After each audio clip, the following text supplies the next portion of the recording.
반갑습니다. 네, 북새통 주말 감사합니다. 독서 경영 아카데미를 진행하도록 하겠습니다. 이번 주는 지난주에 이어서 제독 철학자 한병철 선생님의 관조하는 삶을 가지고 진행하도록 하겠습니다. 어, 우리는 무의를 뭘로 생각한다? 결함으로 생각한다. 그러니까 결함으로 생각하니까 빨리 없애버리려고 한다.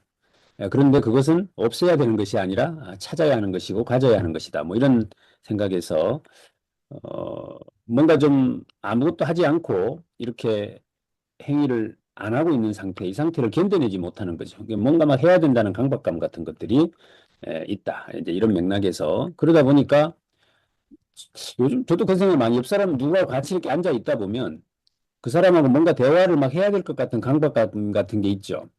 그냥 조용히 아무 소리도 안 하고 어, 차만 마시면서 한 1시간 정도 있으면 견뎌내기가 참 힘들어요.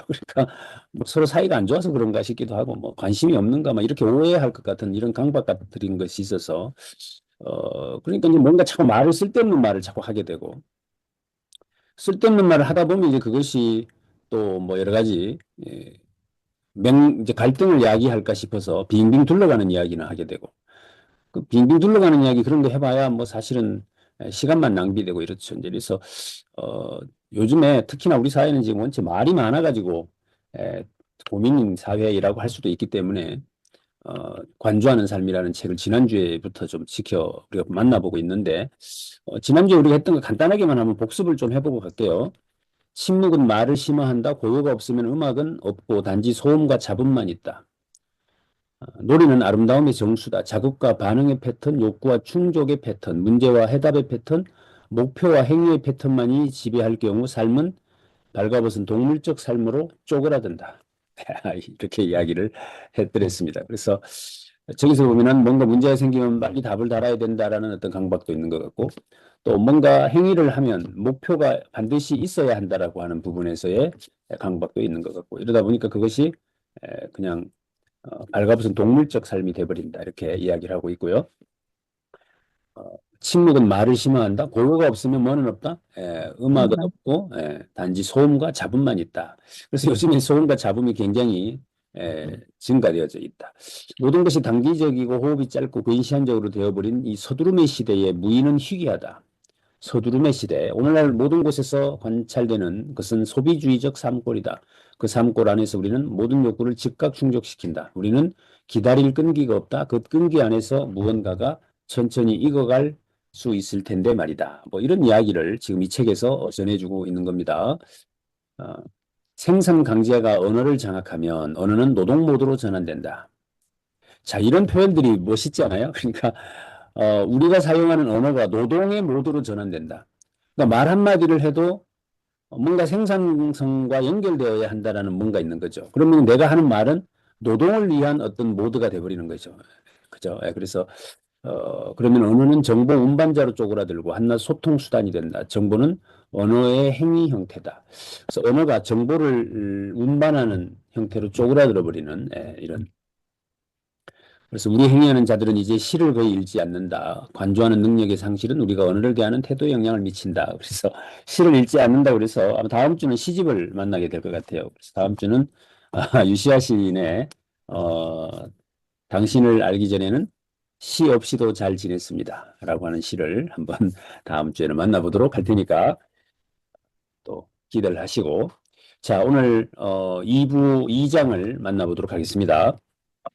오늘은 하는 데까지 하고 시간이 되면 마무리하도록 하겠습니다. 장자에게 붙이는 사족이라고 했어요.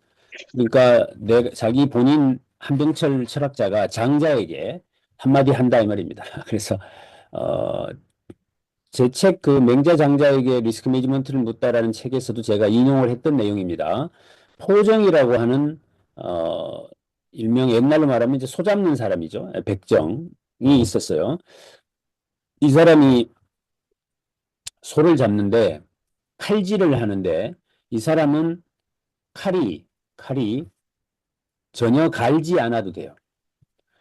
왜 갈지 않아도 되냐라고 하니까 칼이 뼈하고 부딪혀야 칼이 무뎌지는데 이 사람은 그의 경지에 이르러서 칼이 소를 해체할 때 뼈하고 부딪히지 않아요. 그러니까 고기와 뼈 사이를 칼이 헤집고 다니는데 뼈에 부딪히지를 않는다. 그러니까 칼이 그냥 쑥 지나갔는데 고기와 살이 다 분리되어 버리는 이런 신의 경지에 있는 그 백정 이야기가 바로 포정 이야기거든요. 그래서 그 이야기를 이분이 책에서 인용을 하면서 그게 결국에는 이걸 잘 따듬어야지라는 어떤 목표를 가지고 목적을 가지고 행위하지 않는다는 거죠. 그 어떤 무의의 경지에 다다라 있는 이 포정 이야기를 끌어들여서 여러 가지 이야기를 좀 하고 있습니다. 자, 나는 조심스럽고 신중하게 어디서나 멈춰야 할지 살펴보면서 아주 천천히 칼의 움직임이 거의 보이지 않을 정도로 작업을 진행한다. 그러면 어느 순간에 그놈이 해체된 상태로 흙덩이처럼 바닥에 퉁 떨어진다. 지혜로운 농부는 밭을 갈지 않는다. 자연농법을 위해서는 경작하지 않기가 근본적으로 중요하다. 능숙한 농부는 자신의 일을 벌어지는 대로 놔두기로 간주한다. 그의 기조는 무의다. 하이데거의 놔두기는 무의의 면모를 포함한다. 그래서 이 장자에게 자기가 이제 이야기를 한마디 덧붙이는 내용이 아주 짧게 소개가 되어져 있습니다. 3장 들어가겠습니다. 이제 한나 아렌트는 20세기를 행위의 시대로 규정한다. 그 시대에 우리가 자연을 대하는 태도의 핵심 특징도 경탄하며 응시하기가 아니라 오로지 행위하기였다. 인간은 인간관계를 넘어 자연의 행위를 가한다. 인간은 자연을 자신의 자유재량에 철저히 종속시키려고 한다. 자연의 법칙성은 인간의 예측 불가능성에 종속된다. 우리는 행위함으로써 역사를 만든다. 어제도 행위하기의 결과값이 하나 우리나라에 큰 게 나왔죠. 그래서 역사가 하나 만들어지기는 했는데 우리는 기분을 내키는 대로 처분할 수 없다. 기분은 우리를 덮친다. 기분을 의도적으로 만들어내는 것은 불가능하다. 저기서 성찰은 행위하지 않는 능력을 말한다. 그러니까 뭐 이거 우리 여러 번 반복해서 말씀을 드렸었는데 관찰, 그리고 성찰, 그리고 잘. 통찰. 관찰, 성찰, 통찰 이 삼찰 이야기를 여러 번 우리가 했었더랬다. 그죠? 그래서 관찰이라고 하는 것은 내 내면에서 생겨난 지적 호기심, 감정적 어떤 궁금증 이것이 바깥으로 표출되어져서 그것이 질문의 형태가 되고 그것이 결과적으로 내 행위로 연결되어져 가지고 무엇인가를 찬찬히 들여다보는 것. 이것을 우리는 관찰이다 이렇게 이야기를 했죠. 그런데 이제 성찰이라고 하면 한 발짝 뒤로 물러서서 보는 것을 성찰이라고 해요. 우리가 언제 이 성찰을 하게 되는가 하면 아침에 일찍 일어났을 때 내가 시공간으로부터 한 발짝 물러서 있죠. 왜냐하면 당장 일을 하지 않아도 되고 라고 하는 어떤 부분에서 한 발짝 물러서는 상태고 저녁에 이제 잠자리에 누워서 이렇게 눈을 감게 되면 성찰 모드로 전환됩니다. 그러니까 오늘 하루 종일 열심히 살아왔던 내 삶을 한 발짝 뒤로 물러서서 보게 되는 거죠. 이 단계가 이제 우리가 흔히 말하는 성찰의 단계고, 그렇지 않은 사람들은 이제 명상이라고 하는 행위를 통해서 그 성찰의 단계에 접근하게 되죠. 근데 이제 성찰 이후에 이제 통찰의 단계가 되면 꿰뚫어 보는 거죠. 그냥 인사이트 해가지고 한꺼번에 한 방에 그냥 탁 알게 되는 단계. 여기서 지금 보면 성찰은 행위하지 않는 능력이다라고 말을 하고 있다는 거죠. 행위하지 않아야 한 발짝 물러서서 볼 수 있죠. 그죠? 그래서 기다리기는 모든 추진력을 능가하는 능력이다. 기다릴 수 있는 사람은 모든 해내기의 성과보다 우월하다. 요 근자에도 결국엔 지금 이제 우리나라가 또 이제 대선 모드로 바뀌었습니다만은 여기에 기다림을 제대로 해낸 사람들이 아마 모르긴 몰라도 다시 등장을 하는 상황이 연출되지 않을까 뭐 이런 생각도 한번 해보게 되는 것이죠. 그래서 지향 없이 기다릴 때 기다리며 하염없이 머무를 때 비로소 인간은 그 자신이 항상 이미 속해 있는 공간을 알아챈다. 지향 없이 기다릴 때. 그래서 올 봄에는 다들 벚꽃나무 밑에서 꽃비를 맞으면서 한 30분 정도 버텨보기를 한번 해보시면 좋을 것 같다. 라는 생각이 드는데, 과연 버텨낼 수 있을까? 라는 생각이 듭니다. 뭐 책이라도 한 권 들고 있어야, 버텨내기가 가능할는지 모르겠어요. 아니면 혼자 멍 때리고 앉아 있으면 그걸 견뎌내기가 만만치 않을 거다. 그래서 한번 도전해 보시면 어떨까 생각이 듭니다.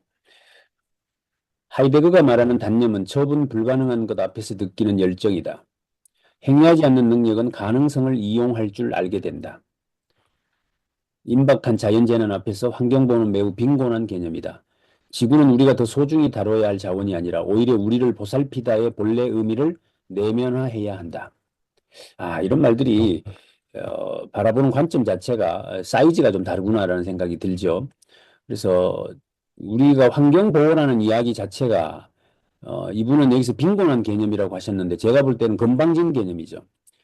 인간 네가 무슨 재주로 환경을 보호해? 뭐 이렇게 볼 수 있죠. 오히려 환경이 우리 인간을 보호하고 있는 것이고 우리는 환경을 훼손하고 해치고 있는 것이다라는 접근이 오히려 맞을는지도 모르겠다. 지구는 우리가 더 소중히 다뤄야 할 자원이 아니라 오히려 우리를 보살피다의 본래 의미를 내면화해야 한다. 제 생각하기도 순수하고 저기를 우리 달빛님께서 한번 읽어봐 주실까요?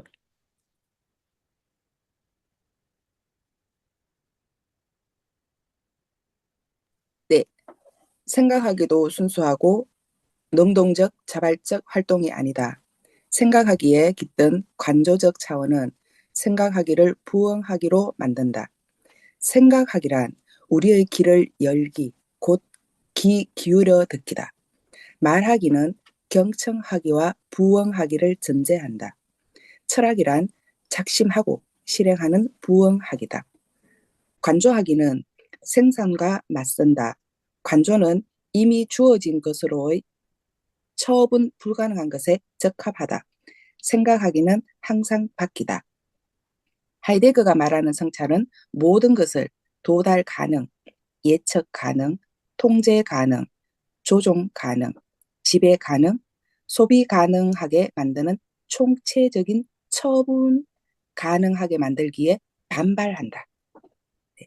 그러니까 뭐 말을 저렇게 굉장히 이렇게 복잡하게 써져 있지만 한마디로 우리가 말하는 그 어떤 행위라고 하는 것들은 대부분 다 뭐다?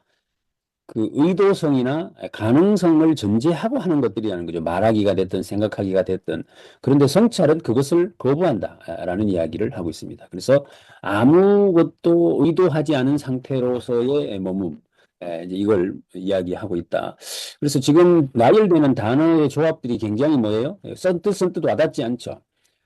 이게 뭘 한 번 더 읽어봐야 되는 이런 단계의 문장들을 만나고 계신데, 뭔 소리인지 한 개도 모르겠다 이러지 마시고, 조금 더, 몸을 앞으로 다가서서 이렇게 만나셔야 그 말들이 와닿습니다. 그죠?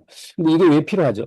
맨날 첫날 우리가 그냥 들으면 알 수 있는 그런 음악, 그런 내용의 글들만 만나가지고는 우리의 어떤 어휘력 자체가 성장하지 않습니다. 그러니까 그래서 이제 뭐 인문이나 이런 고전 책들을 좀 만나게 되면 이런 무게감 있는 단어들을 그래도 우리가 좀 만나게 되고 그래서 거기에 노출되어져야 우리가 사용하는 어휘의 수준이나 사유의 수준이 한 단계 점프업 할 수 있다라는 점에서 지금 뒤로 빠지지 말고 화면에다가 눈을 바짝 들이대고 만나시기 바랍니다. 행위의 열정은 존재 앞에서의 경탄에 밀려난다. 행위의 열정은 존재 앞에서의 경탄에 밀려난다. 그렇죠? 근데 요즘 여러분들 어떤 다니면서 꽃을 이렇게 보게 되었을 때, 뭐 아름다워라, 뭐 행복해라, 뭐 이런 이야기 막 하고 다니다가 열정적으로 그 아무 소리도 안 하고 홀로 피어 있는 꽃 한 송이를 보면 그 앞에서 내가 하고 있는 어떤 행위들이 그냥 밀려나 버립니다. 우아하는 순간. 그러니까 행위의 열정은 존재 앞에서의 경탄에 밀려난다. 불안과 심심함은 이제 더는 행위 촉구와 연결되지 않는다. 불안과 심심함은 존재를 드러나게 한다. 그래서 그것들은 사랑을 닮았다. 수줍음에 휩싸인 사람은 자기의 타자에게 자기를 넘겨준다. 수줍음 안에서 타인에 대한 특별한 주의가 우호적 수용성에 깨어난다. 현재 이기는 삶의 의미와 방향을 줄 만한 모든 것이 무너지는 데 있다. 이제 삶은 지속 가능한 받침대에 의해 지탱되지 않는다. 여기 인간 실존의 기본 구조는 염려다 이렇게 돼 있어요. 이런 문장도 하나 정도 외워두시면 꽤나 괜찮은 문장입니다. 그러니까 인간 실존의 기본 구조는 염려다. 그죠? 맨날 뭐 염려하잖아요. 어떻게 될까? 이러면 어떡하지? 뭐 참 염려잖아요. 이게 이제 인간이 존재하는 하나의 기본 구조죠. 뭐 오히려 이제 우리 그 자기계발 관련 서적들은 이것을 일깨워 주려고 하는 쪽으로 많이 작동이 되어지는 것도 사실이지만, 일상은 축제를 동반하지 않는다. 그래서 맨날 염려, 근심, 걱정만 이것만 간뜩 지고 사는 거죠. 그러다 보니 우리가 어떤 성찰을 하거나 무의에 도달할 수 있는 일들이 줄어들게 된다라는 것을 이야기하고 있다. 그래서 저기 보면 존재의 시간에는 무의가 들었을 공간이 없다라고 이야기를 하고 있습니다. 그래서 세계는 한결같이 행위의 세계다. 사물은 도구다. 모든 것은 위하여에 애속돼 있다. 자, 우리 술 한잔 할 때도 위하여 하고 먹는데 그게 저번에 우리 이야기했던 것 같아요. 그죠? 술 먹을 때 건배할 때 이제는 어떻게 하라고요? 예, 그냥 무시로 뭐 그냥 이러면서 그냥 먹자 이러면서 건배를 해야지. 위하여 이러면서 술을 뭐 건배 제의를 하지 말자 이렇게. 어저께 제가 누구하고 이렇게 그 먹으면서 콜라를 가지고 위하여를 하는데 손을 높이 안 들고 밑으로 내려야 된다더만 요즘은. 왜냐면 손을 높이 이렇게 들면 나이를 먹는다고. 이걸 밑으로 내리면서 위하여 이런다고 하더라고요. 그래서 야, 참. 우리는 존재결핍을 벌거벗은 삶의 연장을 통해 벌충하려 한다. 그러면서 강렬한 삶에 대한 감각을 완전히 상실해 버렸다. 뭐 되게 난해한 문장인 것 같지만 한번 다시 읽어보면 충분히 해석이 가능한 이야기들을 적어놓고 있습니다. 그래서 어딘가 좀 존재 결핍이 오죠. 그러니까 뭐예요? 내가 왜 살았지? 뭐 여지껏 뭐 했지? 뭐 이런 거잖아요. 어떤 내 스스로에 대한 존재 결핍, 이것을 벌거벗은 삶의 연장을 통해 그러면 가만히 앉아서 자기를 돌아다볼 생각을 안 하고 또 뭐 해야 되지? 뭐 할 거 없나? 막 이러면서 돌아다녀요. 이제 이게 이제 또다시 벌거벗은 삶의 연장을 통해 벌충하려고 한다. 이 이야기죠. 그러니까 어, 그럴수록 오히려 뭐예요? 그 어떤 성찰의 단계에서 자기를 한번 이렇게 돌아다 보는, 돌이켜보는 어떤 그런 시간들을 가지는 것을 힘들어한다 이런 거죠. 그러면서 강렬한 삶에 대한 감각을 완전히 상실해버린다. 우리는 정보를 아주 잘 갖췄지만 이야기의 결여 때문에 방향을 상실했다. 정보는 디지털 폭증을 강화하고 존재 결핍을 심화한다. 아무것도 지속력과 구속을 약속하지 못한다. 증가하는 우연은 삶을 불안정하게 한다. 데이터와 정보는 상상력이 없다라고 이야기를 쓰고 있습니다. 그래서 우리가 지금 주고받는 어떤 것들이 정보가 되어서는 또는 데이터가 되어서는 곤란하다. 그러니까 오늘 우리가 지금 이 주말 독서경영 아카데미를 하고 있는데도 여기서 한병철이라는 철학자가 어떤 말을 얼마나 멋있게 했느냐. 이것에 머무르는 순간 이거는 정보가 돼버리고 데이터가 돼버립니다. 그럼 이제 뒤돌아서면 어떻게 되죠? 아이고 뭐 그까짓 건 뭐 나에게 뭐 필요해 이렇게 돼버리고 그게 아니고 여기서 내가 나를 한번 돌이켜 보거나 내가 활용해 볼 수 있는 어떤 문장 하나를 만나서 그놈과 내가 철저하게 내면화되어지는 일체화되어지는 시간들이 오히려 필요한 거다 이렇게 말씀을 좀 드리고 최근에 우리가 그 카톡방에서 오늘의 한 문장을 올리고 있잖아요. 근데 오늘의 한 문장을 올리는 행위로서의 그것은 그냥 어떤 책에 있는 문장을 정보로 올리는 수준에 머물 때는 가치가 없어지죠. 근데 그것을 내가 가지고 어떻게 내 삶에 녹여내고 있느냐가 오히려 훨씬 더 중요한 문제가 될 수 있겠다라는 점도 우리가 한번 생각해 볼 지점이다. 공동체는 상징을 통해 매개된 존재다. 상징과 이야기가 없으면 공동체는 침식되고 파멸한다. 내러티브에 대한 이야기는 요즘 뭐 굉장히 강조되고 있는 내용인 것 같아요. 왜 그런가 하면 AI가 가장 취약한 부분들을 지금 인간들이 찾아가는 것 같다는 생각이 드는데 그게 바로 어떤 이야기에 대한 내용들인 것입니다. 그러니까 정보와 데이터를 취합해서 그걸 가지고 그 정보 수준에서의 이야기들이나 어떤 것들을 만들어내는 것은 지금 인공지능이 뭐 하루가 다르게 달라지고 있잖아요. 그런데 거기에 나와의 연관된 내러티브를 만들어내야 그게 이제 생명력을 갖는 것이기 때문에 여기 보면 상징과 이야기가 없으면 공동체는 침식되고 파멸된다.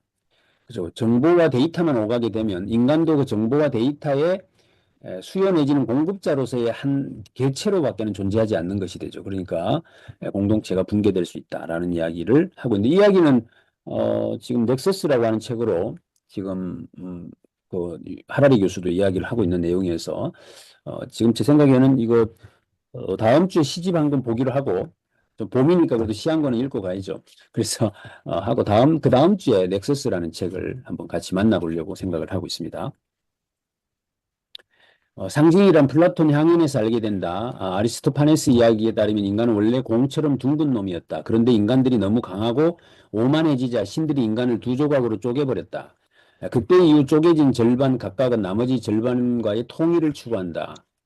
이것을 고대 그리스어로 심볼이라고 한다. 인간은 쪼개진 절반으로서의 치유를 치유하는 전체를 갈망한다. 이 갈망이 사랑이다. 이거 잘 아시죠?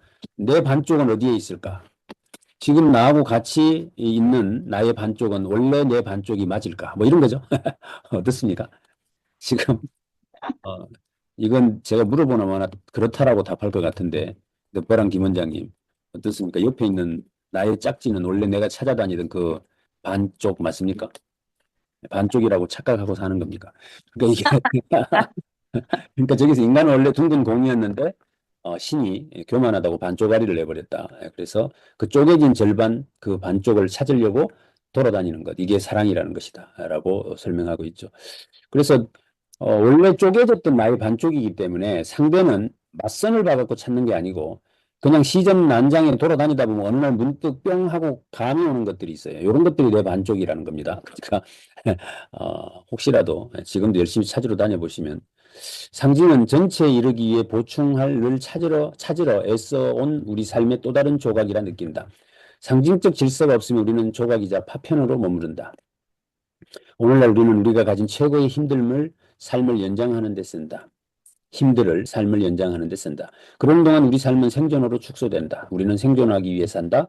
건강, 히스테리아, 최적화, 열망은 만연한 존재 결핍에 대한 반사 반응물들이다. 인간은 쪼개진 절반으로서 치유를 치유하는 전체를 갈망한다. 이 갈망이 사랑이다.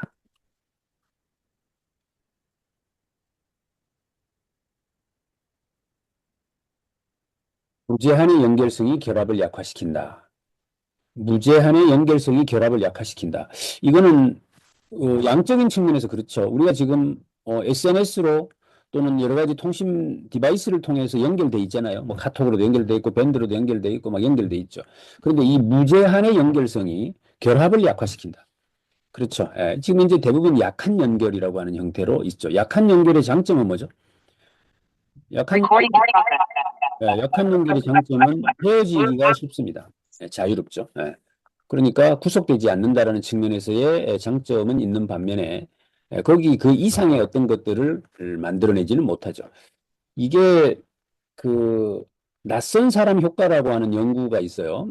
그러니까 어, 어떤 큰 일은 익숙한 사람과의 관계에서 만들어지는 게 아니고 낯선 사람들과의 관계에서 이루어진다는 거죠.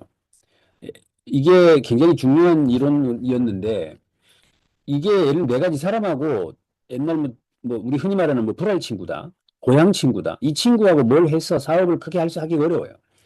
에, 왜 그런가 하면 이 사람하고 관계는 오래됐지만 그 연결 자체가 어, 결속력을 갖지 못해요. 왜냐하면 이 사람의 한계를 알거든요. 어려서부터 우리 이재덕 사장님 어려서부터 해왔던 행동을 내가 다 알고 있는데 갑자기 이재덕 사장님 어디서 뭐 책 좀 읽고 왔다고 막 야 우리 이거 한번 해보자 막 이러면 웃기고 있네 이 새끼 네가 뭘 이 자식아 이래버린다는 거죠. 그런데 지금 예를 들면 이재덕 사장님의 모습을 한두 번 봤던 사람은 저 사람이 가진 사업적 추진력도 있고 뭐 이렇네 그럼 저 사람은 뭐 좀 하면 되겠네라는 마음이 훨씬 강해지죠.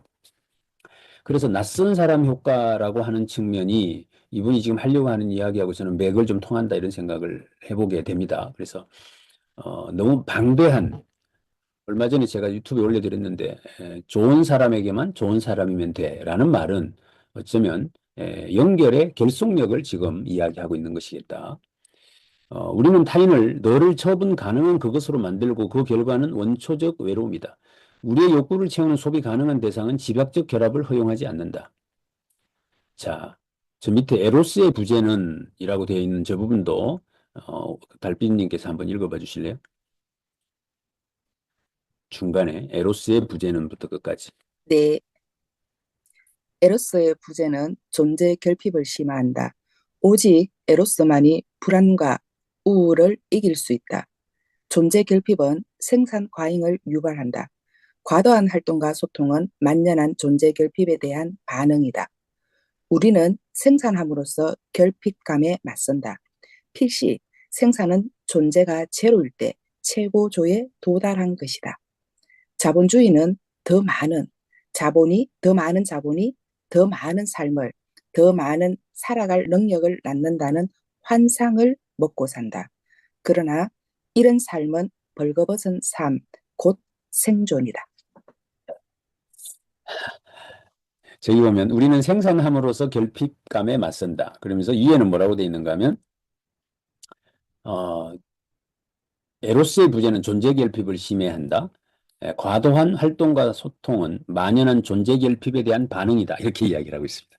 그러니까 어, 막 과도한 활동과 소통을 하려고 하는 것, 이건 존재 결핍에 대한 반응이다. 이렇게 이야기를 하고 있습니다. 그러니까 누가 어디 가서 말 많이 하려고 막 하는 사람들을 보면 대부분이 존재 결핍에 해당된다고 볼 수 있겠죠. 특히나 이제 우리 나이가 들어갈수록 말이 자꾸 많아지잖아요. 양기가 위로 올라와서 그렇다 뭐 이렇게 이야기를 하지만 나이가 들수록 내 존재감이 약해지죠. 그러니까 그 존재 결핍이라고 하는 그 허기감을 채우려고 자꾸만 말을 많이 하게 되는 이 이제 역순환의 구조에 빠져버리게 된다는 것을 저런 문장 하나로 깔끔하게 정리해 줍니다. 그러니까 어디 가거든 말 많이 하지 마시고 침묵 속에서 이야기를 들어주는 이걸 좀 우리가 해야 되겠다라는 생각이 듭니다.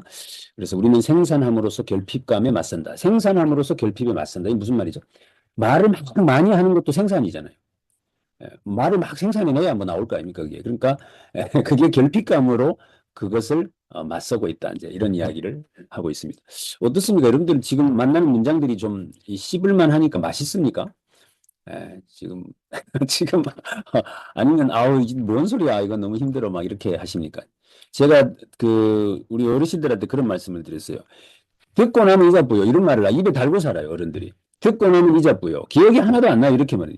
듣고 나면 이자뿌요라고 말을 하고 돌아다니는데, 그러면 듣고 나면 그게 기억이 되겠나? 그러니까 나는 듣고 나면 남아요. 이렇게 말을 하고 돌아다니라. 이제 이렇게 이야기를 제가 하는데, 자꾸만 어렵다고 하면 어려운 거죠. 근데 뭐 사실 별 얘기 아닌 거죠. 가만히 읽어보면. 그래서, 어렵다고 생각하지 마시고 접근하시기를 다시 한번 제가 부탁을 드립니다. 지금, 어, 여러분들 표정을 내가 유심히 보고 있거든요. 근데 약간 멍 때리기 상태에 계셔가지고, 이게 지금 와닿지 않는구나.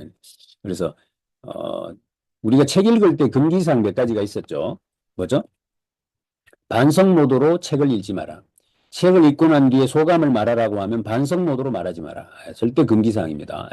그건 무슨 말이냐면 그 책을 내가, 하나의 그 숙제로 받아들였다는 뜻이거든요. 그러니까 책을 읽고 소감을 나누실 때 반성 모드로 말하지 마셔라. 이런 이야기를 우리가 곧잘하고 뭐 어떻게 하라 오히려 작가에게 시비 걸듯이 봐라. 이제 이야기를 제가 여러 번 말씀을 드렸어요. 왜 여기에 뭐 한병철이라고 하는 분의 어떤 권위나 여기 짓눌리지 말라는 거죠. 다만 그 중에서 내가 가져다 쓸 만한 것들이 있으면 나의 삶에 반영시키는 수준에서 가볍게 가자. 어, 자본주의는 더 많은 자본이 더 많은 삶을 더 많이 살아갈 능력을 낳는다는 환상을 먹고 산다. 그러나 이런 삶은 벌거벗은 삶 곧 생존이다. 지금요, 요 근자에 일어나고 있는 국제 정서에 대해서 여러분들 어떻게 생각을 하고 계신가요? 지금 이번에 상호관세 발표가 나가지고 우리나라는 상호관세에서 25% 관세가 부과가 되었고, 뭐 유럽 같은 데는 오히려 훨씬 더 적게 부과가 되었고, 뭐 이렇게 이제 부과가 되어졌는데, 이게 이제 어떤 것을 상징적으로 의미하는가 하면, 이 팍스 아메리카로, 팍스 아메리카의 붕괴, 이렇게 설명을 할 수 있겠죠. 그러니까 미국이라는 나라가 이 세계의 평화를 내가 지켜줄게. 그러니까 니네들 내 말 잘 들어. 그리고 내가 조금 니네들 보기에 불합리한 행동을 하더라도 임마 다 너희들 지켜주려고 하는 거니까 암소리 하지 말고 내 맘대로 해. 내 말대로 해. 이게 팍스 아메리카입니다. 그러니까 미국이라는 절대적 강자가 그 행위를 하고 그러니까 동네에 깡패가 없는 거예요. 까불다가는 미국한테 한 방 맞으니까. 이 역할을 미국이란 나라가 해줬더랬다는 거죠. 근데 이제 그것을 포기했다는 겁니다. 미국이. 이제 그렇게 되면 어떻게 되는가 하면 여러분들 잘 아시는 대로 동네마다 뭐가 나타나죠? 이제 호랑이 없는 산에 토끼가 왕질한다고 동네마다 이제 깡패들이 하나씩 나타나기 시작합니다. 이렇게 됐을 때 이것을 교통 정리해 줄 나라가 없어진다. 이런 의미예요. 미국도 이제 나 살기 바쁘다 이 말입니다. 한마디로. 니네들이 어떻게 될 값이라도 난 모르겠다. 뭐 난 뭐 어쨌든 돈 벌어야 되겠다. 이 생각이니까 이렇게 됐을 때 아시는 대로 그 다음 순서는 전쟁입니다. 예. 그게 지난번에 우리가 트럼프 2.0 시대 초예측이라고 해서 세계 유명 명사들이 세상을 바라보는 관점을 우리가 그때 만났더랬는데 거기서 공통적으로 많이 했던 이야기가 전쟁이었거든요. 이 이야기가 지금 그 현재 상황들하고 여기서 보면 자본주의가 더 많은 자본이 더 많은 삶을 더 많이 살아갈 능력을 낳는다는 환상을 가지고 있다라는 것이죠. 그래서 이 우리가 말하는 시장 자본주의, 특히 신자유주의적 사상 이런 것들이 이제 한계에 봉착했다라고 하는 것을 이분도 지금 어쩌면 철학이라고 하는 분야지만 지금 이 경제학이나 경영 쪽에도 이렇게 연결시켜서 말을 하고 있구나라는 것도 우리가 생각해 볼 지점이다. 음. 결핍 없는 완전한 존재 앞에서는 오직 바라보기와 찬양만 가능하다. 바라보기와 찬양하기는 목적을 추구하지 않으며 아무것도 생산하지 않는다. 오직 결핍만이 생산기계를 작동한다. 요거 별표하고 외워두세요. 오직 결핍만이 생산기계를 작동한다. 자, 그럼 결핍이라고 하는 것을 가지고 우리는 뭐죠? 어, 더 열심히 하게 만들고 더 열심히 뛰게 만드는 형태로 결핍이라는 걸 사용하죠. 그러니까 결핍이 생산기계를 작동시킨다. 이렇게 보면 내가 지금 막 너무 열심히 뛰어다니고 있다는 것은 내가 매우 결핍한 상태에 있다라는 거예요. 그럼 이 결핍을 채우는 방법이 있을 테고 이미 내가 가지고 있는 것을 만족하는 방법이 있을 수 있겠죠. 그죠? 이제 접근 방식의 차이가 생겨날 수 있습니다. 그래서 지금 생산기계를 돌려내는 것은 휘발유가 아니다. 결핍이다. 멋있는 표현 아닙니까? 그러니까 찬양은 언어의 최종 목적지다. 찬양은 언어의 축제의 찬란함을 선사한다. 찬양할 때 모든 존재 결핍이 거둬진다. 시인의 찬양에서 언어는 축제적 관료적 쉼에 이른다. 찬양은 언어의 안식일이다. 찬양은 죽음을 면할 수 없는 인간의 마음을 찬란함으로 가득 채우는 마침내 존재를 공표한다. 아, 노동은 사람을 개별화하고 고립시킨다. 노동과 성과의 절대화는 함께 존재로서의 존재를 침식한다. 반면에 축제는 공동체를 세운다. 축제는 사람을 모으고 결합한다. 여기서 노동과 성과의 절대화는 함께 존재. 요 단어 요거 외워두시는 게 좋아요. 존재라는 말에 앞에 함께를 붙였어요. 함께 존재를 어떻게 한다? 침식시켜버린다. 그러니까 노동과 성과의 절대화. 그러니까 1등 해라, 뭐 더 많이 목표를 세워서 달성해라. 이런 류의 이야기들은 결국에 뭐예요? 함께 존재하는 것에 대한 것을 침식시킨다. 자, 요거 조금 다시 해석을 해볼게요. 우리 오늘 박보배 선생님 들어오셨네요. 반갑습니다. 그러니까 우리가 일명 휴먼 네트워크라 그래서 인간관계 베이스의 비즈니스 모델이 있어요. 이런 인간관계 비즈니스 모델을 하는 사람들이 가장 핵심을 주고 에너지를 넣어야 될 것은 연결고리의 강화입니다. 이거는 무슨 말이냐면 너도 좋고 나도 좋고예요. 이게 결국 함께 존재하는 거죠. 그런데 이것을 침식시킨다. 뭐가? 노동과 성과의 절대화가. 그러니까 우리가 이제 비즈니스를 하니까 성과를 달성해야 하죠. 이걸 너무 강조하다 보면 조직의 공동체가 무너지는 문제가 생긴다라는 이야기를 지금 하고 있는 것이죠. 그래서 이게 완급 조절이 필요한 거죠. 완급 조절이 적절하게. 이걸 지금 그러니까 경제학을 하는 사람들이 결국에 철학자들을 만날 수밖에 없고 경영학을 하는 사람들이 결국에 심리학자를 만날 수밖에 없어요. 한계에 봉착하니까. 그래서 이제 뭐 학문의 영역이 확장되는 것도 있겠지만 여기 지금 철학자가 경제학자들이 하는 이야기를 정확하게 짚어내고 있잖아요. 이런 것들을 보면. 그래서 근데 축제는 공동체를 세운다. 그죠? 그러니까 축제를 하게 되면 공동체가 이제 형성된다는 거죠. 그래서 예전에 제 기억에 이 사람 인간관계 비즈니스를 하는 사람들은 축제를 여러 번 했습니다. 자주 했죠. 그래서 뭐 세미나도 하고 뭘 해가지고 그때마다 사람을 무대에 세워주고 막 이런 일들을 계속 하는 겁니다.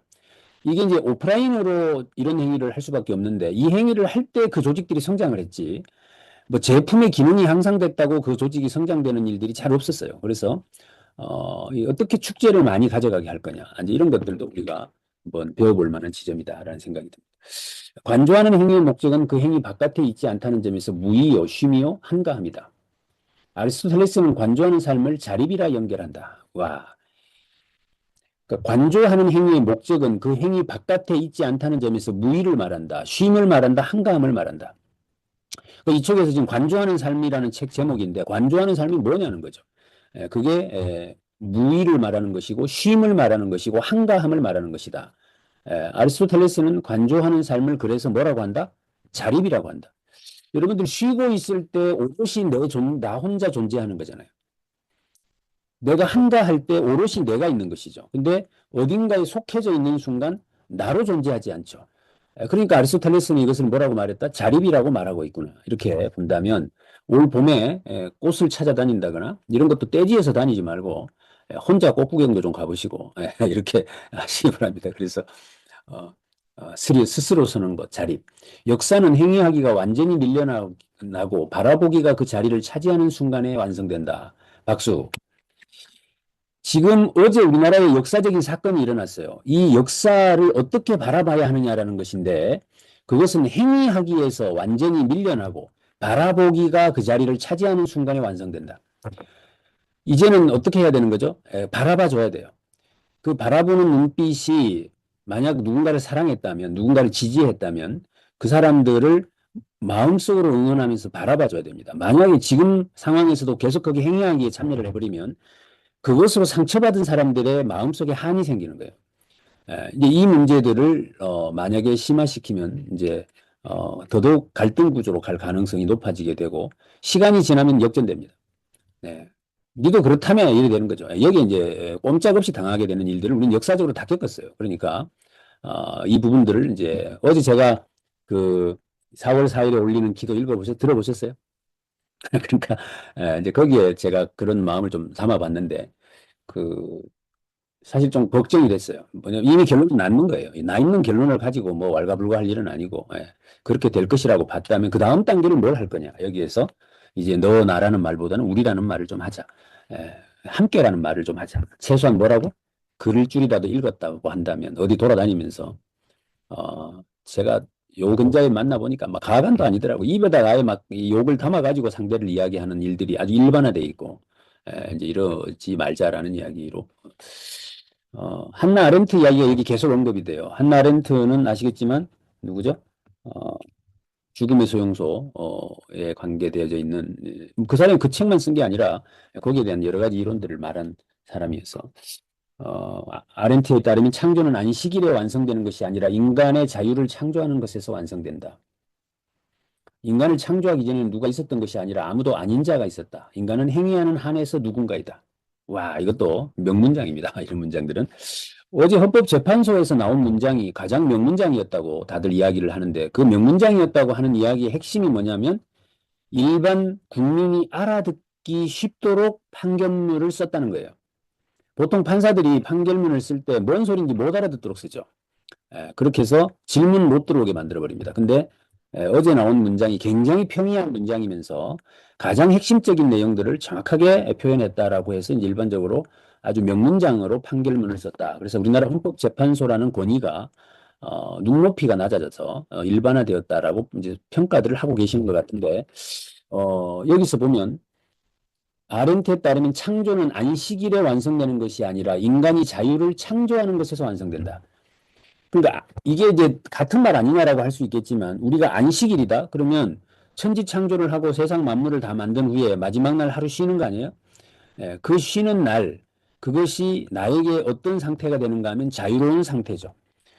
그러니까 그 자유로운 상태가 만들어졌을 때 우리는 뭐예요? 어떤 것을 새로 만들어낼 수 있다, 창조할 수 있다. 그러니까 눈에 보이는 휴식이라고 하는 그 형식화되어져 있는 어떤 행위 이것이 아니라 그 행위를 통해서 우리가 자유로워졌을 때 우리는 창조라는 것을 할 수 있게 된다라는 이야기로 이게 표면적이냐 심원적이냐의 문제로 이야기를 하고 계십니다. 신이 어떤 행위를 한다 할 수 없다. 신이 계약을 하고 예금 적금 들고 덕을 쌓고 신의 행위는 관조하는 행위다. 그 신이 뭐 예금 적금 들고 이러지 않는다는 거죠. 신은 그냥 쭉 지켜보고 있다. 이렇게 설명을 하고 있습니다. 인간은 관조하는 삶에 이를 능력이 있다. 왜냐하면 인간은 신적인 무언가를 자기 안에 지녔기 때문이다. 자, 미국이 독립혁명의 저 부분을 한번 김 원장님 읽어보시겠습니까? 미국이 독립혁명에 이를 수 있었던 것은 노예들의 비가시성 덕분이었다. 노예들이 변함없이 비가시적인 상태에 머무른 덕분이었다. 지식인들은 흑인들의 비참함에 방해받지 않고 자기들끼리 모여 자유 이념을 실현할 수 있었다. 노예들은 정치적인 억압보다 단순하기 끝이 없는 삶의 기본 욕구들에 의해 많이 속박되어 있기 때문이다. 인고는 생산수단의 사회화와 사회주의를 통해서가 아니라 산업화를 통해서 해결해야 한다. 사회적 공공함과 빈곤은 기술적인 사안이지 정치적인 사안이 아니다. 아렌트의 생각인데 저자는 한계가 없다고 키르케고르는 오직 새로운 것만 지겨움을 유발한다. 오래된 것은 절대로 그렇지 않다. 오래된 것은 축복으로 배부르게 하는 일용할 양식이다.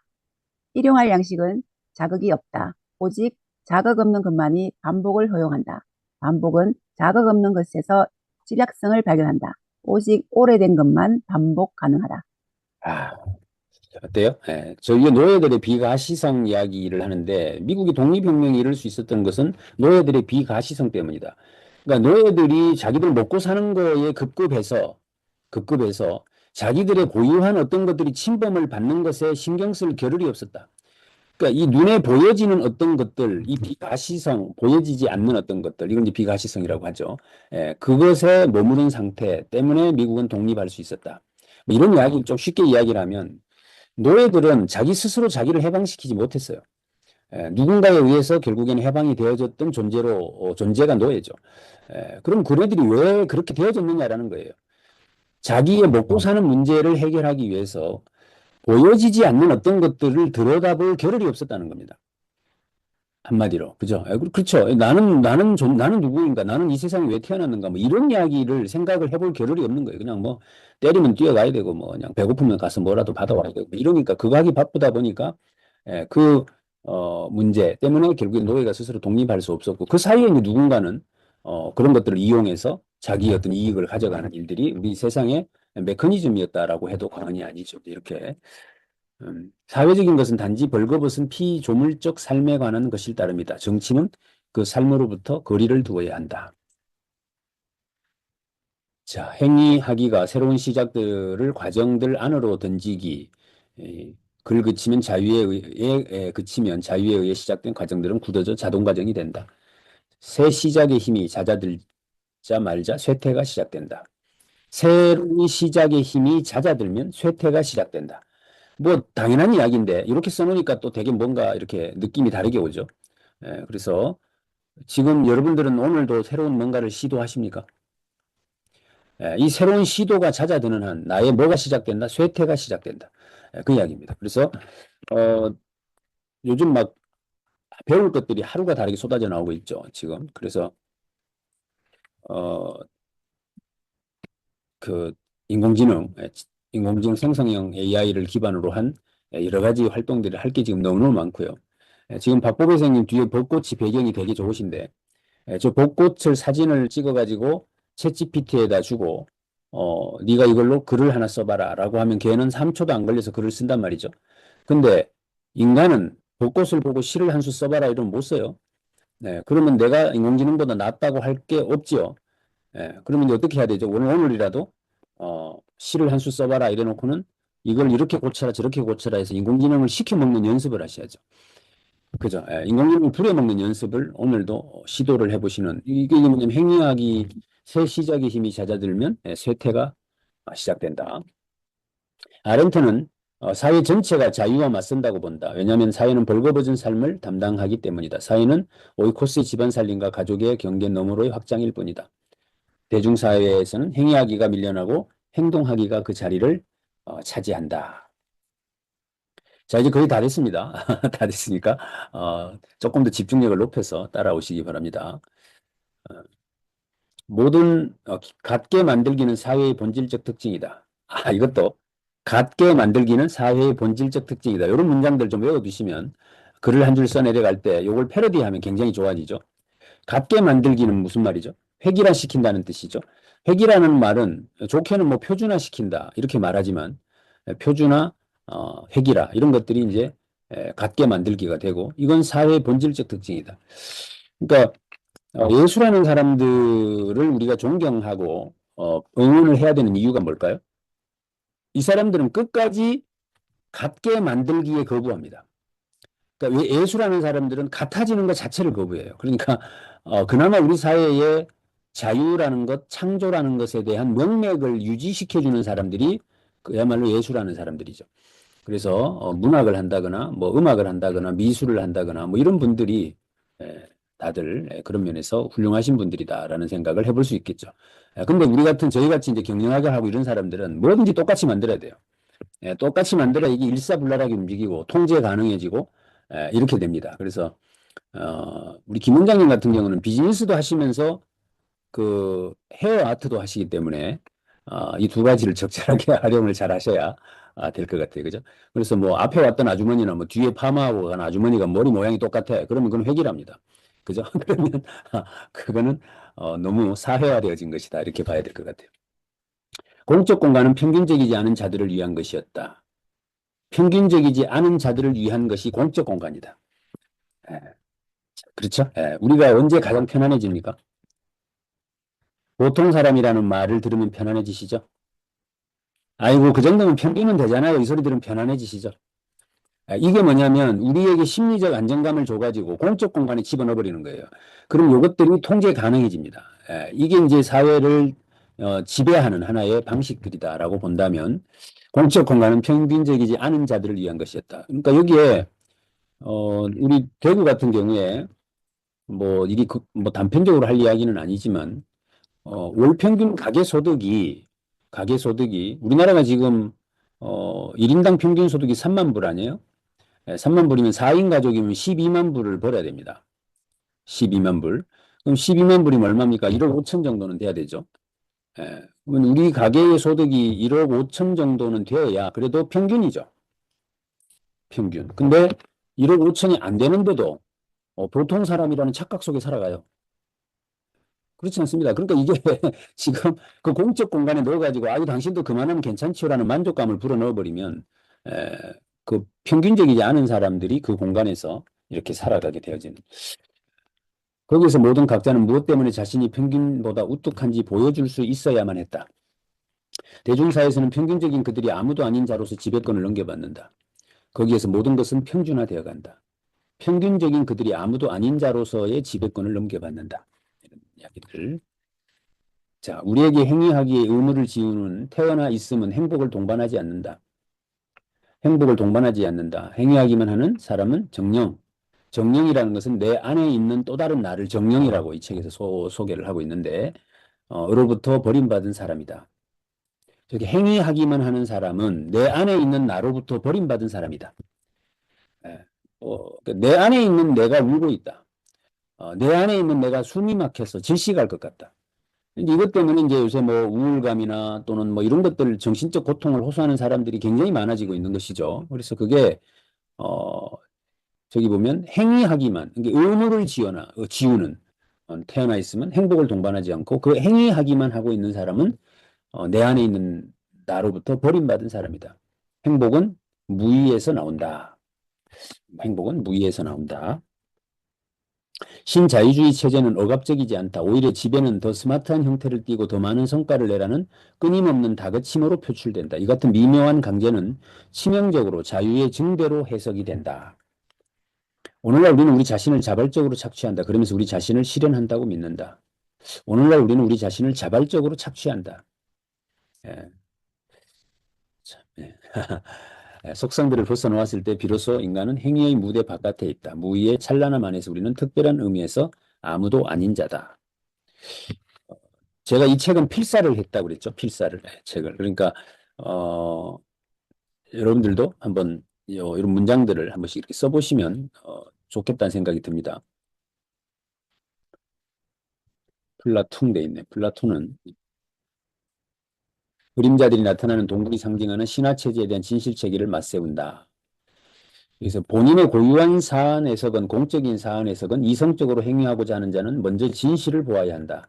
플라톤의 교훈이다. 인식을 향한 길, 진실을 향한 길에서의 관조는 행위하기에 선행한다. 관조하는 삶 없는 행위하는 삶은 눈먼 삶이다.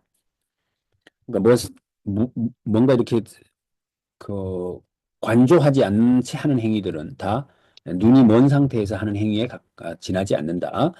노동의 절대화가 노동하는 동물의 승리가 아닌 다른 모든 인간적 능력들을 특정 행위하기를 망쳐놓는다고 단언한다. 노동의 절대화. 이거 지금 이번에 현대자동차가 그 미국 루이지나죠. 거기에다가 뭐 공장 짓는다고 어, 해가지고 뭐 이렇게 미국 진출하고 하잖아요. 예. 근데 거기에서 이제 거의 이제 거기에 그 로봇이 들어간단 말이죠. 이제 거기가. 예. 로봇이 들어간다는 말은 어떻게 해석할 수 있을까요? 노동이 절대화되었다는 뜻이에요. 노동이 분석 가능한 형태로 획일화되었다. 그러니까 이제 로봇이 들어가도 네가 하는 일 정도는 대체 가능해졌다라는 논리가 가능해지죠. 이제 그래서 노동의 절대화가 어, 결국에 동물의 승리가 아닌 다른 인간적 능력들을 특히 행위하기를 망쳐놓는다고 단언한다. 그래서 근대적 발전이 노동하는 동물의 승리가 가장 덜 해친 것은 생각하기다. 생각하기 때문에 동물의 노동하는 행위가 덜 해쳐졌다. 세계의 미래는 생각하기에 달려있지 않고 행위하는 동물들의 권능에 달려있지만 그럼에도 생각하기는 인간의 미래와 무관하지 않다. 자, 군중의 혼잡함에서 멀리 떨어져 관조하는 삶에 몰두하는 것을 독자들에게 권한다. 군중들의 혼잡함에서 멀리 떨어져 관조하는 삶에 몰두할 것을 독자들에게 권합니다. 이렇게 설명하고 있고요. 인간적 현 존재는 오로지 복합적인 삶, 즉 행위하는 삶과 관조하는 삶의 협력에 의해서만 실현된다. 행위하는 삶이 관조하는 삶을 받아들이지 않으면 행위하는 삶은 과도 행위로 타락하고 영혼뿐 아니라 온 지구의 소진으로 귀결될 것이다. 이렇게까지 설명을 하고 있습니다. 자, 몇 장 안 남았는데 여기 6장 한번 보고 까지만 짚어보고 마무리하겠습니다. 6장이 이제 도래하는 사회. 사랑하는 대상이라면 무엇이든 낙원의 중심이다. 내가 말 걸면 바위라도 특유한 너가 되지 않겠는가? 내가 말을 걸면 바위라도 특유한 너가 되지 않겠는가? 이 노발리스라는 철학자 한 말인데 이 말 괜찮지 않아요? 내가 말을 건다면 바위라도 특유한 너가 되지 않겠는가? 심화하는 생산 및 소통 강제는 관조하며 오래 머물기를 어렵게 만든다. 오래 머물기를 어렵게 만든다. 오늘날 영혼은 기도하지 않게 되었다. 오히려 영혼은 자기를 생산한다. 영혼의 과도 활동이야말로 종교적 경험의 상실을 초래하는 원인이다. 종교의 위기는 주의의 위기다. 행위하기 열정으로 가득 찬 행위하는 삶은 종교에 이르는 통로를 폐쇄한다. 행위하기 열정으로 가득 찬 행위하는 삶은 종교에 이르는 통로를 폐쇄한다. 행위하기는 종교적 경험에 속하지 않는다. 종교가 요즘 자꾸 위기에 봉착돼 있죠. 그러니까 요새 종교가 어딜 가나 다들 위기가 처해져 있는데 그 이유가 뭐냐라고 한다면 행위하기에 대한 열정이 너무 높은 거죠. 그럼 행위하기의 열정은 결핍으로부터 오는 것이고 그것은 이제 결국에 그것을 극복하려고 하는 행위가 생산의 형태로 나타나니까 그 생산의 형태가 강조되어진 상태에서 일요일 날 교회 가가지고 또는 일요일 날 사찰에 가가지고 그 앉아있는 행위가 다 낭비적이고 소비적인 요소로 인식되어질 가능성이 높아지지 않겠어요? 그래서 행위하기의 열정으로 가득 찬 행위는 종교에 이르는 통로를 폐쇄시킨다라는 이야기죠. 그러면 지금 종교가 다시 옛날처럼 이렇게 극대화되어지려면 우리 인간들의 삶의 속도를 낮춰줄 필요가 있겠고 관조하는 삶으로의 전환이 필요한 거죠. 이제 그런데 이제 그것을 그렇게 표출하지 않고 반대 세력을 제거하는 쪽으로 에너지가 이렇게 응축되어지는 상황이 이제 가게 되면 굉장히 위험할 수 있겠다고 저는 보는데, 아무튼 그런 이야기를 여기에 이 저자도 하고 있는 것 같아요. 행위하는 자는 목표를 눈앞에 두고 전체를 시야에서 놓친다. 또한 생각하기는 한 대상에 주의를 기울인다. 오로지 직관과 느낌만이 우주의 곧 존재자 전체에 접근할 수 있다. 종교에서 본질적인 것은 신이 아니라 무한을 향한 욕망이며 그 욕망은 우주를 직관할 때 충족된다. 귀 기울이기는 종교와 어울리는 동사인 반면 행위하기는 역사와 어울리는 동사다. 이것도 박수. 이것도 별표 5개 하고 외워주세요. 귀 기울이기는 종교와 어울리는 동사다. 그런데 행위하기는 역사와 어울리는 동사다. 이해되시죠? 그러니까 뭐 설명 안 해도 이해되시죠? 그러니까 교회에 가서 또는 절에 가서 이렇게 앉아가지고 귀를 기울이죠. 뭐에? 내 안에 있는 내가 하는 소리에 또는 자연이 하는 소리에 신이 하는 소리에 귀를 기울이죠. 이럴 때 이거는 뭐 매우 종교적이죠. 그런데 행위하기에 야 오늘 뭐 빨리 빨래 해놓고 뭐 봐야 되는데 뭐죠? 요새 뭐 드라마 그 재밌는 드라마가 있었던 모양이던데 폭소가수다, 폭삭수가수다. 폭삭수가수다에 나오는 명언을 제가 100개를 찾아가지고 제 블로그에 올려놨는데 한번 보셨어요? 제가 이걸로 책을 한번 써보려고 그 폭삭 소가수다에 나오는 명언만 제가 다 한번 추려봤어요. 추려가지고 이렇게 하려고 했는데 이번에 제가 느낀 점이 폭삭 소가수다에 나오는 문장들이 관념적이지 않아요. 그러니까 우리가 이제 책을 써보려고 하면 그걸 곱씹어서 풀어놓을 수 있어야 되는데 굉장히 쉬운 문체들로 되어져 있어요, 구성이.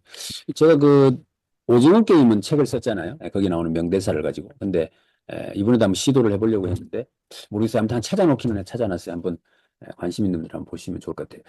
그러니까 행위한다. 이것은 역사와 어울린다. 귀 기울인다는 종교와 어울린다. 행위로서의 귀 기울이기가 이루어질 때 구별과 경계 긋기가 이루어지는 장소로서 나는 침묵한다.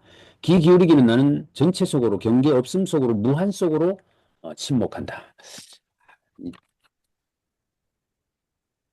자연을 도구로 취급하는 우리의 태도는 불가피하게 파국으로 귀결된다. 자연을 뭐로 생각하는 도구로 취급하는 우리의 태도는 불가피하게 파국으로 귀결된다. 행위하기는 모든 분쟁이 종식되고 모두가 하나인 장소의 존재에 영영 도달하지 못한다. 행위하기에는 존재 결핍이 들러붙어 있다. 행위하기에는 존재 결핍이 들러붙어 있다. 그러니까 지금 저하고 정말 독서경영 아카데미 하시겠다고 들어오셨는데도 제 이야기에 집중하지 못하죠. 그 와중에도 뭐 해야 되고 막 신경 쓸 것도 있고 막 그렇죠. 근데 이게 지금 어떤 행위라고 하는 것이 뭘 해야 된다라는 것, 어떤 그것이 나를 결국에는 어떤 상태에 도달을 시켜내지 못한다. 그래서 행위한다는 것은 존재 결핍이 들러붙어 있다. 그래서 앞으로 우리 주말 독서경영 아카데미에 아침 일찍 참여하시는 분들은 오로지 여기에만 한번 이렇게 포커싱을 해보시는 연습도 좀 필요한 것 같다는 생각이 들어요. 그러니까 이 시간에 결국에 책도 이야기 못 듣고 그렇다고 또 뭐 이 와중에 뭐 딴 거 한다고 해서 거기에 집중이 될 일도 아닐 것 같고 그럼 이것도 아니고 저것도 아닌 일들이 벌어질 가능성이 매우 높은 것이죠. 그러고 나면 또 결핍하죠. 허하거든요. 마치고 난 뒤에. 그러면 이제 또 뭔가 생산적인 행위를 하려고 막 이제 다니게 될 것이고 이 악순환에서 우리가 좀 벗어나야 되겠다. 그래서 제가 강의를 해보면 강의 빨리 맞춰달라라는 욕구가 가장 강력해요. 강의를 빨리 마쳐달라. 마치면 뭐 할 건데 이러면 집에 간다는 거예요. 그럼 집에 가면 뭐 할 건데 이러면 딱히 할 것도 없어요. 이게 뭐냐면 이제 우리가 거기에 탁 빠져드는 행위가 참 쉽지 않은가 봐. 이게 굉장히 어려운 거. 낭만주의에서 자유는 자기로부터 분리된다. 자유는 행위하기에 절실함으로써 표출되는 것이 아니라 직관의 수동성으로 표출된다. 행위하기는 곧 귀 기울이기에서 밀려나게 된다. 자, 이제 마무리를 하도록 하겠습니다. 종교에 더 해로운 것은 무신론자보다 자기를 매맡기는 사람은 무한에 참여하게 된다. 그러니까 무신론자보다 종교에 더 해로운 것은 자기 자신의 이고에 빠져 있는 사람이에요. 이러시죠. 그러니까 아예 신을 안 믿는 사람은 뭐 들어가서 뭐라고 이야기할 게 있잖아요. 근데 자기 생각에 온 곳이 빠져 있는 어떤 사람들한테는 종교가 오히려 더 접근하기가 어려울 수 있겠죠. 그래서 유한성이 한 가운데서 무한과 하나 되고 순간 안에서 영원하기 이것이야말로 종교의 불멸성이다. 낭만주의에서 자유는 자기로부터 분리한다. 자연은 신의 시이며 우리도 그 시의 일부이자 꽃이다. 개별화와 고립은 인간을 결국 병들게 한다. 지금 개인주의가 극대화되어져 있는 건 아시죠? 요즘에 학생들 만나보면 절감합니다. 요즘 이제 여기 오시는 분들은 다들 그래도 뭐 그런 세대들이 아니어서 그런데 요즘 젊은 친구들 만나보면 극도로 개인화돼 있어요. 극도로. 그래서 저기 보면 개별화와 고립은 결국 인간을 병들게 할 것이다라고 소개를 하고 있습니다. 그래서 지금 마음의 병을 얻고 힘들어하는 사람들의 숫자가 늘고 있기 때문에 제가 저번에 통계값 한번 말씀드린 적이 있는데 일본에 지금 한 해의 실종자가 몇 명이라고요? 일본의 한 해에 갑자기 사람이 사라져요. 10만 명입니다. 10만 명. 근데 일본의 고독사. 그래가지고 혼자 죽어 있어요. 그 사람이 1년에 7만 명입니다. 일본에. 1년에 7만 명. 이 사람들을 우리가 좀 들여다볼 필요가 있어요.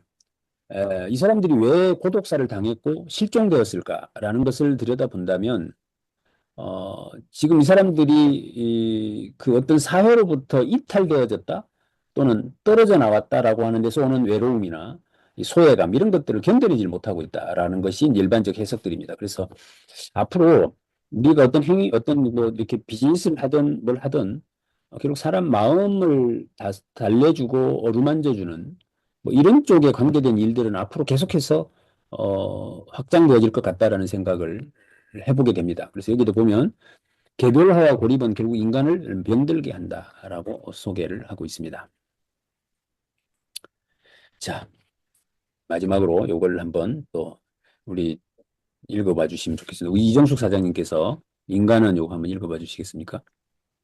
인간은 오직 공동체 안에서만 도취한 채로 코스모스와 소통할 수 있다. 이 경험을 하찮은 것으로 비할 수 있는 것으로 보고 멋진 별밤의 병적인 열광으로 간주하여 개인의 몫으로 맡기는 것은 요새 사람들의 위험천만의 일탈이다. 어려워요. 무슨 말이지? 다시 한번 들어야 되는데. 인간은 오직 공동체 안에서만 도취한 채로 코스모스와 소통할 수 있다. 이 경험을 하찮은 것으로 피할 수 있는 것으로 보고 멋진 별밤의 병적인 열광으로 간주하여 개인의 몫으로 맡기는 것은 요새 사람들의 위험천만한 일탈이다. 저기서 코스모스는 우주잖아요. 그러면 인간은 공동체 안에서만 도취한 채로 코스모스와 소통할 수 있다.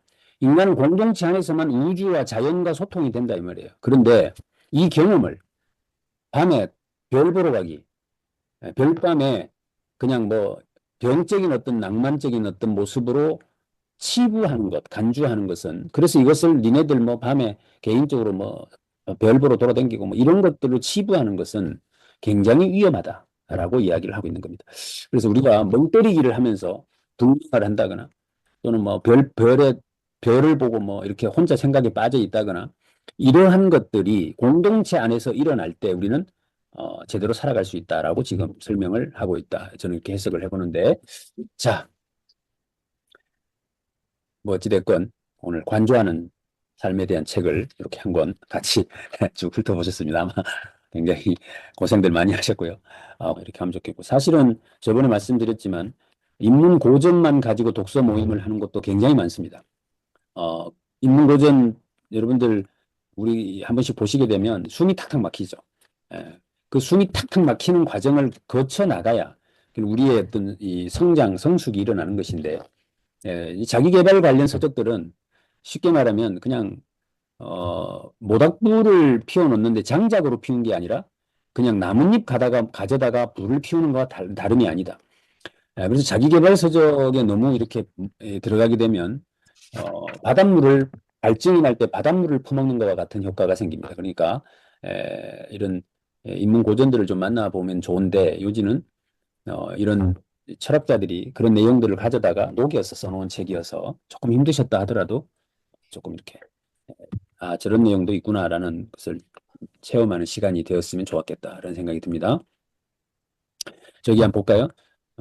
식물들, 동물들, 돌들, 구름들, 별들도 그 공화국의 동료 시민이다. 요 마음으로 오늘 꽃 구경을 가시게 되면 그 벚꽃나무 밑에 새카맣게 있는 돌을 보면서 너라고 불러주세요. 너라고. 그럼 대화가 되죠. 너 위에 있는 벚꽃은 저렇게 화려한데 그 밑에서 꽃 한 송이 피우지 않은 채 묵묵히 앉아있는 돌을 보면서 너라고 불러줘 보세요. 그러면 대화가 되기 시작하죠. 그러면 아마 시도 나올 거고 글도 나올 거고 또 외롭지 않을 거고 뭐 이럴 거란 생각이 듭니다. 자, 그런 관조하는 삶을 살아가시길 바라고. 자, 이렇게 해서 제 이야기를 마무리하고 여러분들 느꼈던 이야기들을 한번 같이 공감해보는 시간을 가지도록 그렇게 하겠습니다. 시간이 많이 갔구나. 죄송합니다. 자, 우리 달빛과 함께 춤을님을 큰 박수로 모시겠습니다.